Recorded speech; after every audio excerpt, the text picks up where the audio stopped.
I never did believe in the supernatural. Not exactly. Oh, I'd heard the stories, the local legends of the old Miller farm where the animals went missing, the whispered rumors of something that prowled around at night in the woods. But I always wrote them off. Ghost stories were for kids, for campfires, for bored teenagers, trying to scare one another. Until Easter Sunday. It started like any other holiday. The sun was a bright, sunny one, the kind of day that caused you to forget that you even remembered there had been winter. We went to church, sang resurrection songs and new life songs, and then went on to my aunt's house for the big family dinner. The table creaked under ham, deviled eggs and rolls covered thick with butter. The kids bounced nervously in their dress-up clothes, anticipating the only reason that everyone was waiting: the Easter egg hunt. Jake, my cousin's 6-year-old son, was a ball of energy with his matted mess of sand blonde hair and half-smiling wide face. He bounced on the balls of his feet while the adults hid the plastic eggs throughout the backyard, filling them with candy and coins and charms. The instructions were simple. Pick as many as you can, but under no circumstances enter the woods. Too many trees, they're crooked and irregular undergrowth, not suitable for little legs. By the time the search began, the children dispersed like frightened birds, screaming as they spotted brightly colored eggs concealed in flower beds and perched on fence posts. Jake was the fastest, his basket flying wildly out of his control as he zigzagged from cover to cover. The adults sat on the porch sipping sweet tea and chuckling as the brawl erupted. That's when I noticed Jake stop. He was leaning against the ancient oak in the corner of the garden with his back to us, not budging a muscle.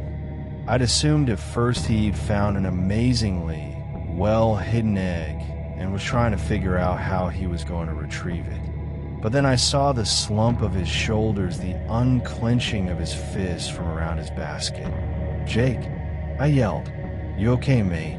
"Nothing." I wrinkled my eyebrows and put my drink down, scrunched up my eyes against the sun.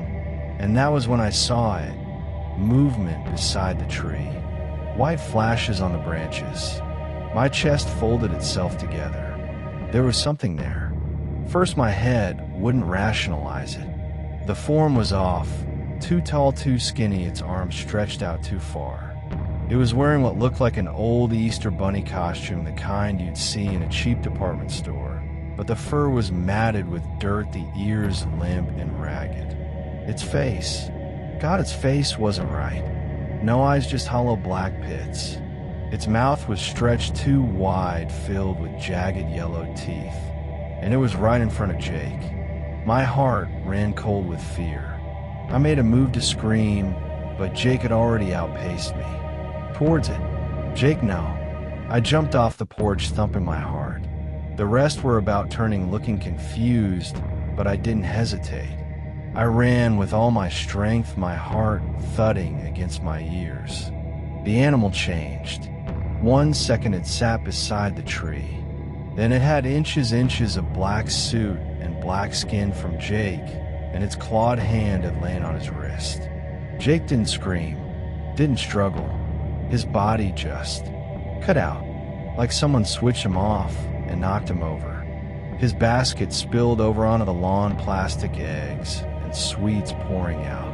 And then the beast nodded its head, met my gaze, smiled. I crept to a stop, panting. Far away, a scream. Sarah, Jake's mom. The beast did not know. It started to drag Jake off toward the woods, his small form limp, his sneakers scuffing along the earth. "Stop!" I staggered forward, but the creature was faster than any creature I had ever encountered.